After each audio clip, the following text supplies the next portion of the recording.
இன்றைக்கு நாங்கள் கைத்தொழில் புரட்சியின் இரண்டாவது பகுதியை தான் பார்க்க போகிறோம். அதாவது கைத்தொழில் புரட்சியின் வளர்ச்சி அப்படின்ற தலைப்பில் இருந்து தான் இன்றைக்கி நாங்கள் பார்க்க போகிறோம்.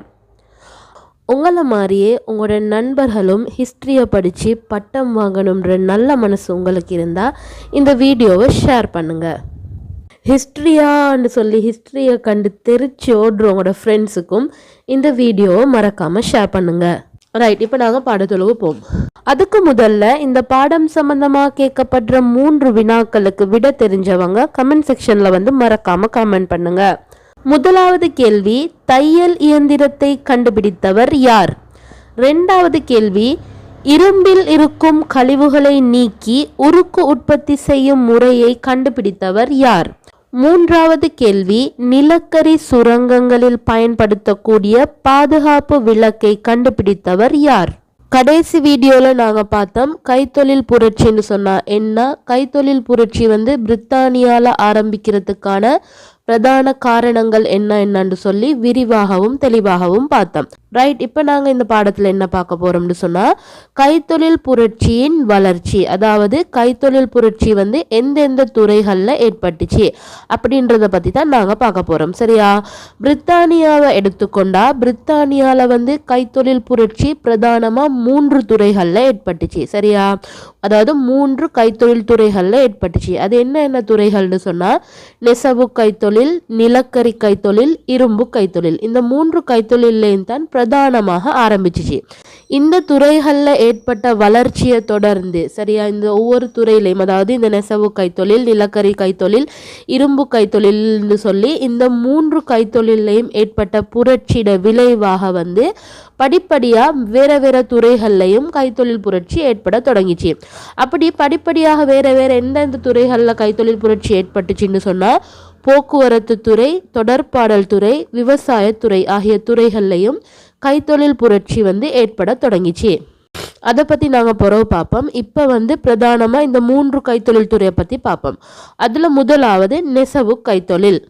முதல்ல நெசவு கைத்தொழில்னு சொல்கிறது என்னண்டா புடவை கைத்தொழில், அதாவது நூல் நூற்று புடவை செய்கிறது. ரைட், இந்த நெசவு கைத்தொழில் கைத்தொழில் புரட்சிக்கு முதல்ல எப்படி இருந்துச்சுன்னு சொன்னால் வீடுகளில் சிறிய அளவில் செய்யப்படுற ஒரு குடிசை கைத்தொழிலாகத்தான் செய்யப்பட்டு வந்துச்சு.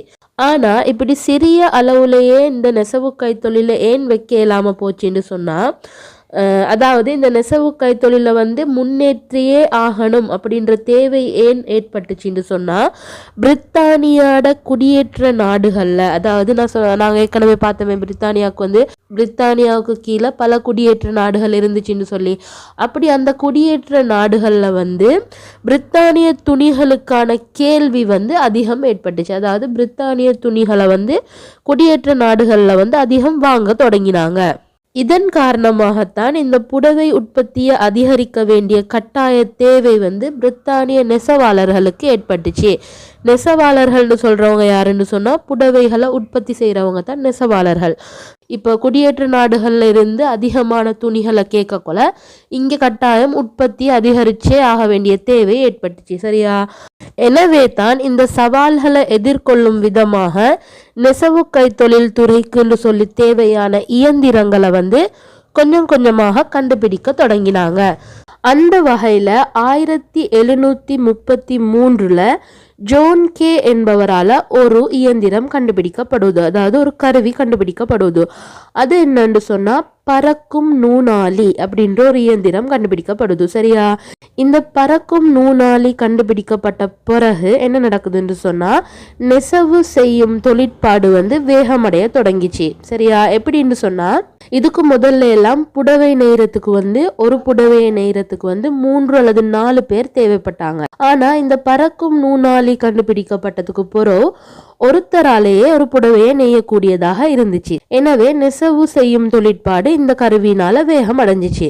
ஆனா எது எப்படி இருந்தாலும் இந்த ஒரு கருவி மட்டும் இந்த நெசவு கைத்தொழில் அப்படின்ற ஒரு கைத்தொழில புரட்சி ஏற்படுத்த இயலாது. எனவே அதுக்காக பல கருவிகளும் இயந்திரங்களும் கண்டுபிடிக்க வேண்டிய தேவை ஏற்பட்டுச்சு. அதோடு என்ன நடக்குதுன்னு சொன்னா நூல் நூற்கும் செயற்பாடு வேகமாக செயற்பட கருவிகள் தேவைப்பட்டுச்சு.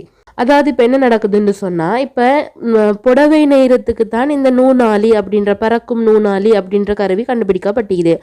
ஆனால் நூல் நூட்குறதுக்கு வந்து இன்னும் கருவிகள் கண்டுபிடிக்கப்படலை.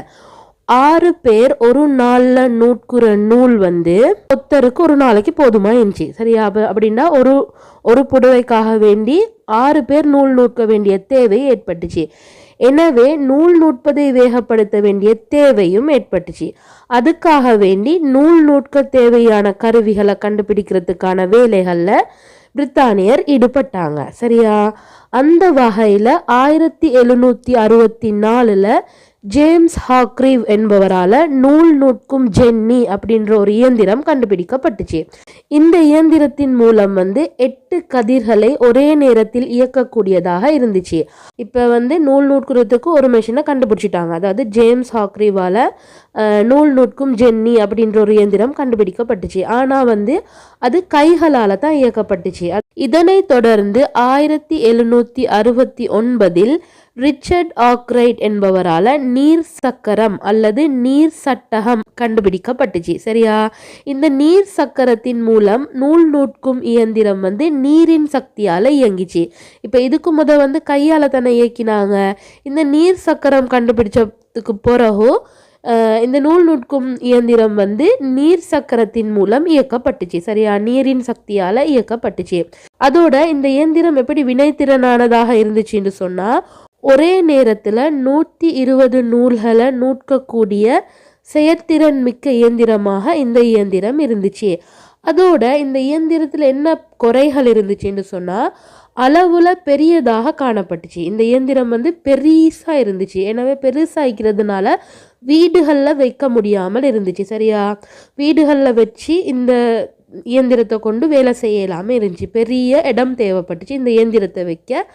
அதோட நீரோட்டம் தேவைப்பட்டுச்சு. வேகமான நீரோட்டத்தில் தான் இந்த இயந்திரம் வந்து செயற்பட்டுச்சு. சரியா? எனவே வேகமான நீரோட்டம் உள்ள இடங்களில் மட்டும்தான் இந்த இயந்திரத்தை வச்சு பயன்படுத்தக்கூடியதாக இருந்துச்சு. சரியா? அப்போ வந்து இதெல்லாம் இந்த நீர் சட்டகத்தில் இருந்த குறைகள். சரியா? இந்த குறைகள் எல்லாத்தையும் நிவர்த்தி செஞ்சு இன்னும் ஒரு கண்டுபிடிப்புண்டு இன்னொரு இயந்திரம் ஒன்று தேவைப்பட்டுச்சு. சரியா? இப்படி வந்து காலத்துக்கு காலம் தேவை ஏற்பட்டு கொண்டே இருந்துச்சு. அதே மாதிரி புதிய புதிய கண்டுபிடிப்புகளும் கண்டுபிடிக்கப்பட்டு கொண்டே இருந்துச்சு. இதனால தான் கைத்தொழில் புரட்சியும் ஏற்பட்டுச்சு. ரைட்? இப்போ என்ன செய்கிறாங்கன்னு சொன்னால், இந்த நூல் நூற்கும் ஜென்னி அப்படின்ற ஒரு இயந்திரம் இதே யார் ஜேம்ஸ் ஹாக்ரீவ் கண்டுபிடிச்ச நூல் நூற்கும் ஜென்னி இயந்திரத்தையும் இந்த ரிச்சர்ட் ஆக்ரைட் கண்டுபிடிச்ச நீர் சட்டகத்தையும் அடிப்படையாக கொண்டு அப்டேட்டட் வெர்ஷனில் அப்படின்னு சொன்னால் அதை விட ஒரு நல்ல அதில் உள்ள குறைகளை நிவர்த்தி செஞ்சு இன்னொரு இயந்திரம் கண்டுபிடிக்கப்பட்டுச்சு. சரியா? அந்த இயந்திரம் என்னன்னு சொன்னால் சாமுவேல் கிராம்ப்டனால் கண்டுபிடிக்கப்பட்ட மியூல் இயந்திரம். இந்த மியூல் இயந்திரம் எப்போ கண்டுபிடிக்கப்படுதுன்னு சொன்னால் 1779 கண்டுபிடிக்கப்படுது. ரைட்? இந்த மியூல் இயந்திரம் மூலம் மெல்லிய நுண்ணிய நூல்களையும் உற்பத்தி செய்யக்கூடியதாக இருந்துச்சு. ரைட்? இதனை அடுத்து வந்து 1785 வந்து எட்மண்ட் கார்ட்ரைட் என்பவரால் விசைத்தறி கண்டுபிடிக்கப்பட்டுச்சு. இந்த விசைத்தறியின் மூலம் வந்து ஒரே நேரத்தில் கோடிக்கணக்கான நூல்களை பயன்படுத்தி புடவைகளை நெய்யக்கூடியதாக இருந்துச்சு. இந்த விசைத்தறி வந்து எப்படி இயக்கப்பட்டுச்சுன்னு சொன்னால் நீராவியால் தான் இயக்கப்பட்டுச்சு. எனவே இது வந்து இந்த விசைத்தறி எட்மண்ட் கார்ட்ரைட் கண்டுபிடிச்ச விசைத்தறிக்கு வந்து நீராவி மியூல் இயந்திரம் அப்படின்னும் சொல்கிறது. ரைட்? அடுத்தது வந்து 1792 எலிவிட்னி என்பவரால் பருத்தி ஜின் இயந்திரம் கண்டுபிடிக்கப்பட்டுச்சு. இந்த பருத்தி ஜின் இயந்திரம்னு சொன்னால் என்னன்னு சொன்னால், பருத்தி பஞ்சில் இருந்து விதைகளை வேறாக்குறதுக்காக வேண்டி கண்டுபிடிக்கப்பட்ட இயந்திரம் தான் பருத்தி ஜின் இயந்திரம். ரைட்? அடுத்தது வந்து 1846 எலியஸ் ஹோவ் என்பவரால் தையல் இயந்திரம் கண்டுபிடிக்கப்பட்டது. சரியா? இப்படி 30 வருட காலங்களுக்குள் நெசவு தொழிலை மேம்படுத்துறதுக்கான இயந்திரங்களை கண்டுபிடிக்க ஆரம்பித்தது போலவே புதிய தொழில்நுட்ப முறைகளும் கண்டறியப்பட்டுச்சு. அதாவது நெசவு தொழிலில் பயன்படுத்துறதுக்காக வேண்டி புதிய தொழில்நுட்ப முறைகளும் கண்டுபிடிக்கப்பட்டுச்சு. அதுக்கு ஒரு உதாரணம் என்னன்னு சொன்னால் 1777 ஷீல் என்பவரால் குளோரின் வாயுவை பயன்படுத்தி துணிகளை வெண்மையாக்கும் முறை கண்டுபிடிக்கப்பட்டது. எனவே இவ்வாறான கண்டுபிடிப்புகளால் நெசவு கைத்தொழில் வளர்ச்சி அடைந்ததோட இன்றைக்கு வரைக்கும் பல்வேறு கண்டுபிடிப்புகளின் மூலம், அதாவது பல்வேறு நெசவு தொழிலில் பல்வேறு கண்டுபிடிப்புகள் வழியே இன்னும் இந்த கைத்தொழில் வளர்ச்சி அடைஞ்சு கொண்டு தான் இருக்குது. ரைட். இப்போ நாங்கள் இரும்பு உருக்கு கைத்தொழிலை பற்றி பார்ப்போம். கைத்தொழில் புரட்சி காலத்தில் பிரித்தானியாவில் நெசவு கைத்தொழில் வளர்ச்சி அடைஞ்ச அளவுக்கு இந்த இரும்பு உருக்கு கைத்தொழில் வளர்ச்சி அடையல. ஆனாலும் பிரித்தானியாவின் கைத்தொழில் மயமாக்கலுக்கு இந்த இரும்பு உருக்கு கைத்தொழில் பெரிதும் உதவியாக இருந்துச்சு. பிரித்தானியாவை எடுத்துக்கொண்டா பிரித்தானியாவில் இயற்கையாகவே இரும்பு தாது படிவுகள் பெருமளவு காணப்படுற ஒரு நாடு. எனவே கைத்தொழில் புரட்சிக்கு முன்னரும் பிரித்தானியாவில் இரும்பு உருக்கு உற்பத்தி செய்யப்பட்டு கொண்டு தான் இருந்துச்சு. கைத்தொழில் புரட்சி ஆரம்பிச்சதுக்கு போகிறோம் இரும்பு உருக்கு கைத்தொழில் உருவாகல. ஏற்கனவே இரும்பு உருக்கு ஏற்கனவே பிரித்தானியாவில் இரும்பு உருக்கு உற்பத்தி செய்யப்பட்டு போர் ஆயுதங்கள், விவசாய உபகரணங்கள், வீட்டு பாவனை பொருட்கள் எல்லாம் தயாரிக்கப்பட்டு கொண்டு தான் இருந்துச்சு. என்னன்னு சொன்னால் ஆரம்ப காலத்தில் இரும்பு தாதுகளை உருக்குறதுக்காக வேண்டி விறகை எரிபொருளாக கொண்டு தான் இவங்க இரும்பு தாதுக்களை உருக்கி இரும்பை உற்பத்தி செஞ்சு கொண்டு இருந்தாங்க. அந்த காலகட்டத்தில், அதாவது கைத்தொழில் புரட்சிக்கு முன்னரான காலத்தில் இரும்பு அதிக அளவு தேவைப்படலை. அதனால் விறகு மூலம் மட்டுமே இரும்பு பிரித்தெடுக்கப்பட்டு பயன்படுத்தப்பட்டு வந்துச்சு. ஆனால் கைத்தொழில் புரட்சி ஏற்பட்ட பிறகு இந்த நிலைமை மாறிச்சு. ஏன்னு சொன்னால் கைத்தொழில் புரட்சியின் பின்னர் இயந்திரங்கள் தயாரிப்பதற்காக வேண்டி அதிக அளவு இரும்பும் உருக்கும் தேவைப்பட்டுச்சு. எனவே விறகினை மட்டுமே எரிபொருளாக கொண்டு இரும்பு உருக்கு உற்பத்தியை மேற்கொள்றதுன்னு சொல்கிறது சாதாரணமாக இக்கல்ல. ஏன்னு சொன்னால் உற்பத்தியும் குறவு, செலவு கூட, இப்படி பல விஷயங்கள் இருந்துச்சு. சரியா, நேர விரயம், இப்படி பல விஷயங்கள் இருந்துச்சு. எனவே இதுக்கான மாற்று வழிகள் தேவைப்பட்டுச்சு. அந்த வகையில் இரும்பு தாதுகளை உருக்குவதற்காக புதிய முறைகள் கண்டுபிடிக்கப்பட்டுச்சு. இப்போ அதெல்லாம் என்னன்னு சொல்லி ஒவ்வொன்றா பார்ப்போம். முதலாவது ஆப்ரஹாம் டர்ஃபி என்பவரால் விறகுக்கு பதிலாக நிலக்கரியை பயன்படுத்தி இரும்பை உருக்கும் முறை கண்டுபிடிக்கப்பட்டுச்சு.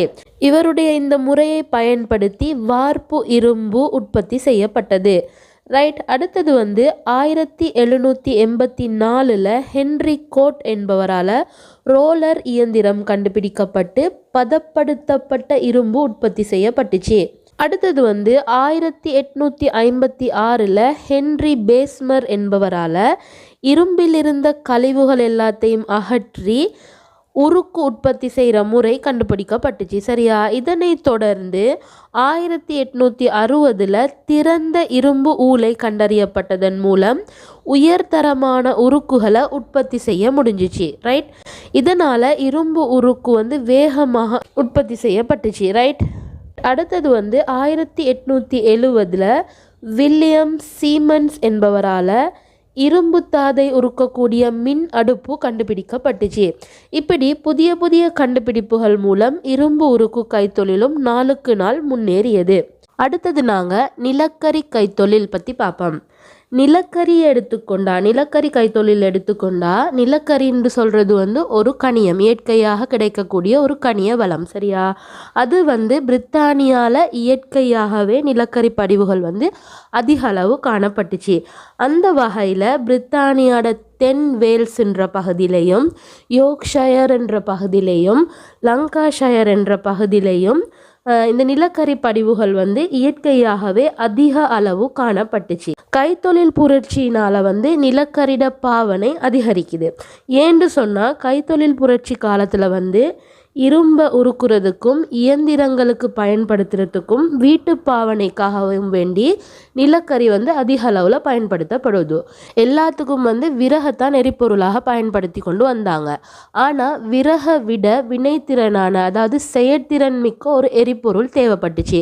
அப்போ அந்த இடத்துக்கு வினைத்திறனாகவும் மிக்கக்கூடிய மாதிரி, விறகை விட நல்லதாகவும் மிக்கக்கூடிய மாதிரியான ஒரு எரிபொருள் என்னான்னு சொன்னால் அந்த காலத்தில் இருந்தது நிலக்கரி. சரியா, எனவே நிலக்கரி லாபகரமானதாகவும் இருந்ததோட செயற்திறன் மிக்கதாகவும், அதாவது வினைத்திறன் மிக்கதாகவும் இருந்ததால் இந்த கைத்தொழில் புரட்சி காலத்தில் எல்லாத்துக்கும் நிலக்கரியவே பயன்படுத்த தொடங்குறாங்க. ரைட், இப்போ நிலக்கரியோட பயன்பாடுன்னு சொல்லி நாங்கள் என்னென்ன பார்த்தோம்? இரும்பை உருக்குவதற்கு பயன்படுத்தப்படுது நிலக்கரி. அடுத்தது இயந்திரங்களை இயக்குவதற்கு நிலக்கரி பயன்படுத்தப்படுது. அடுத்தது வீட்டு பாவனைக்காக வேண்டி பயன்படுத்தப்படுது. ரைட், இப்போ கைத்தொழில் புரட்சி காலத்தில் நிலக்கரிக்கான கேள்வி, அதாவது தேவை அதிகரிச்சிச்சு. சரியா? ஆனாலும் நிலக்கரியை நிலத்துக்கு கீழே இருந்து அகழ்ந்து எடுக்கிறதுன்னு சொல்கிறது அவ்வளோ லேசானதாக ஈக்கல்ல. ஏன்னு சொன்னால் பல சவால்களுக்கு முகம் கொடுத்து பல கஷ்டங்களை பட்டு பல கஷ்டங்களுக்கு மத்தியில் தான் நிலக்கரி அகழ்ந்தெடுக்கப்பட்டுச்சு. நிலக்கரி அகழ்வின் போது அப்படி என்ன பிரச்சனைகள் ஏற்பட்டுச்சுன்னு சொன்னால், நிலக்கரி சுரங்கத்துளுக்கு தோண்டிட்டு போகல தண்ணி சேரும். இப்படி சேர்ற தண்ணியை வச்சு கொண்டு நிலக்கரியை அகழ்ந்து எடுக்கலாம். எனவே இந்த மாதிரி சேர்ற தண்ணியை வெளியேற்றணும். எனவே அது ஒரு பிரச்சனைங்கன கொலை. அடுத்தது ஆழமான சுரங்கத்துள்ளுக்கு அகழ்வின் போது என்ன நடக்கும்னு சொன்னால் விஷவாயுகள் உருவாக தொடங்கிடும். சரியா? எனவே அது ஒரு பிரச்சனை. அடுத்தது நிலக்கரி சுரங்கத்துள்ளுக்கு வெப்பநிலை அதிகரித்து காணப்படும். ஏன்னு சொன்னால் நிலத்தை நாங்கள் தோண்டிட்டு போகல ஆழம் போக போக போக பூமி உளுக்கு சரியான வெப்பமாக இருக்கும். அது மனுஷனால் தாங்க இயலாது. சரியா? எனவே இந்த வெப்பநிலை அதிகரிக்கிறதும் ஒரு பிரச்சனையாக இருந்துச்சு. அடுத்தது சுரங்கத்தில் வெளிச்சம் இல்லாமல் இருந்துச்சு. சுரங்கத்துக்கு கொண்டு போகிறதுக்கு அவங்களுக்கு லைட் வசதிகள் அப்படி ஒன்றும் மீக்கல்ல. எனவே சுரங்கத்தில் இருட்டு அப்படின்னு சொல்கிறது ஒரு பிரச்சனையாக இருந்துச்சு. இப்படி பல பிரச்சனைகளோட தான் இந்த நிலக்கரி அகழ்வு அப்படின்ற ஒரு தொழில் நடந்து கொண்டே இருந்துச்சு. ரைட்டா? எனவே இந்த பிரச்சனைகளுக்கு மத்தியில் இந்த தொழிலாளர்கள் பலர் உயிரும் இழந்துக்கிறாங்க. சரியா? அப்போ நிலக்கரி அகழ்ந்தெடுக்க போக்கல ஏற்பட்ட இந்த பிரச்சனைகள் எல்லாம் தீர்க்கணும்னு சொன்னால் அதுக்கு புதிய புதிய கண்டுபிடிப்புகள் தேவைப்பட்டுச்சு. இப்போ அப்படி என்ன கண்டுபிடிப்புகள் நிகழ்ந்துச்சுன்னு சொல்லி நாங்கள் ஒவ்வொன்றா பார்ப்போம்.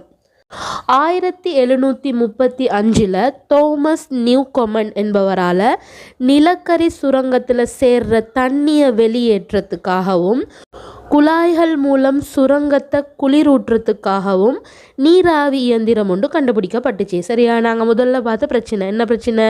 சுரங்கத்துளுக்கு தண்ணி சேருது, சுரங்கத்துளுக்கு வெப்பம் அதிகரிக்குது. அப்போ இந்த ரெண்டு பிரச்சனைகளுக்கும் தீர்வாகத்தான் இந்த தோமஸ் நியூகொமன் கண்டுபிடிப்பு இருந்துச்சு. அது என்னன்னு சொன்னால், ஒரு நீராவி இயந்திரம் கண்டுபிடிக்கிறாரு. அந்த நீராவி இயந்திரத்தை கொண்டு சுரங்கத்தை குளிரூட்டவும் முடியும், சுரங்கத்தில் உள்ள தண்ணியை வெளியேற்றவும் முடியும். இப்படி ஒரு கண்டுபிடிப்பை கண்டுபிடிக்கிறாரு. சரியா? இந்த கண்டுபிடிப்பு சில குறைகளோட தான் இருந்துச்சு. என்னன்னு சொன்னால், தோமஸ் நியூகொமன் நீராவி இயந்திரம் வினைத்திறன் குறைவானதாக அப்படின்னு சொன்னால் செயற்திறன் குறைந்ததாக தான் காணப்பட்டுச்சு. மற்றும் நிலக்கரி கைத்தொழிலை தவிர வேறு தொழில்களுக்கு இந்த இயந்திரத்தை பயன்படுத்த இல்லாமல் இருந்துச்சு. அதுவும் இந்த இயந்திரத்தோட ஒரு குறையாகத்தான் கருதப்பட்டுச்சு. சரியா? இந்த குறைகள் எல்லாத்தையும் நிவர்த்தி செஞ்சு உருவாக்கப்படுவது இன்னொரு மெஷின். அது என்னன்னு சொன்னால், ஜேம்ஸ் வாட் என்பவரால் கண்டுபிடிக்கப்பட்ட செயற்திறன் மிக்க நீராவி இயந்திரம். ரைட்? இது தோமஸ் நியூகொமன் நீராவி இயந்திரத்தை அடிப்படையாக கொண்டு தான் உருவாக்கப்பட்டுச்சு. அந்த வகையில் இந்த இயந்திரம் அதிக செயற்திறன் மிக்கதாக காணப்பட்டுச்சு. யார்ட? ஜேம்ஸ் வாட்டால் உருவாக்கப்பட்ட நீராவி இயந்திரம் அதிக செயற்திறன் மிக்கதாக காணப்பட்டுச்சு.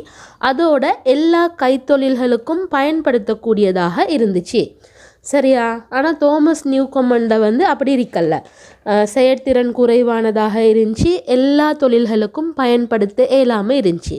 அப்போ அதில் உள்ள குறைகள் எல்லாத்தையும் நிவர்த்தி செஞ்சு ஜேம்ஸ் வாட் என்பவரால் செயற்திறன் மிக்க நீராவி இயந்திரம் கண்டுபிடிக்கப்பட்டுச்சு. இது நிலக்கரி கைத்தொழில முன்னேற்றத்துக்கு பெரும் உதவியாக இருந்த ஒரு இயந்திரம். ரைட்? அடுத்தது ஹம்ரி டேவி என்பவரால் பாதுகாப்பு விளக்கு ஒன்று கண்டுபிடிக்கப்பட்டுச்சு. இந்த பாதுகாப்பு விளக்கு மூலம் என்ன நடக்குதுன்னு சொன்னால், இதுவரை காலமும் நிலக்கரி சுரங்கத்துளுக்கு என்ன பிரச்சனை இருந்துச்சு? இருட்டு, வெளிச்சம் இல்லை. சரியா? எனவே இந்த ஹம்ரி டேவி என்பவரால் இந்த விளக்கு கண்டுபிடிக்கப்பட்டதுக்கு பிறகு இந்த பிரச்சனைக்கும் தீர்வு கிடைச்சிச்சு. ரைட்டா?